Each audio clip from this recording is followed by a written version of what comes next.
একেবারে তিনটা নতুন মডেল নিয়ে বাংলাদেশে হাজির হয়ে গেল রিয়েলমি নাম্বার সিরিজের স্মার্টফোন অবশেষে বাংলাদেশ মার্কেটে অনেক দিন পরে আবার আসলো। রিয়েলমি 15 সিরিজের ডিভাইস নিয়ে কথা বলছিলাম। Realme 15 pro and Realme 15T Bangladesh মার্কেটে অফিসিয়াল আপনারা এখন পেয়ে যাচ্ছেন। তো এই তিনটা ডিভাইস নিয়ে অবশ্যই আমাদের রিভিউতে তো দেখা হবেই, বাট স্পেশাল বেশ কয়েকটা জায়গা রয়েছে। যেমন প্রো যে স্মার্টফোনটা, সেটাতে কিন্তু কার্ভড প্যানেল আমরা দেখতে পাচ্ছি। 1.5K রেজলিউশনের অ্যামোলেড প্যানেল রয়েছে, 144 হার্টজ পর্যন্ত হাই রিফ্রেশ রেট পাওয়া যাবে এই ডিসপ্লে থেকে। HDR10 এর সাপোর্ট রয়েছে। দেন এই স্মার্টফোনের প্রসেসর হিসেবে রয়েছে কিন্তু Qualcomm Snapdragon 7 Zen 4 EFS 3.1 storage type রয়েছে। ক্যামেরা সেকশনে আমরা দুইটা ক্যামেরা দেখতে পাই, মেইন ক্যামেরা এবং আলট্রাওয়াইড শুটার রয়েছে। তাছাড়া বড় ব্যাটারি আছে, বড় চার্জার রয়েছে। অন্যদিকে নন প্রো যেটা রয়েছে সেখানেও কিন্তু আমরা 144 হার্টজ হাই রিফ্রেশ রেটের অ্যামোলেড প্যানেল দেখতে পাই এবং ওই স্মার্টফোনটিতে প্রসেসর হিসেবে রয়েছে ডায়মেনসিটির প্রসেসর ডায়মেনসিটি 7300+।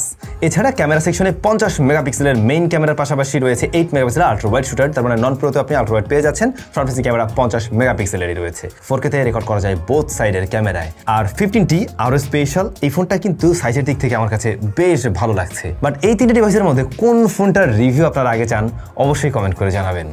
দেখা হচ্ছে ফুল রিভিউতে।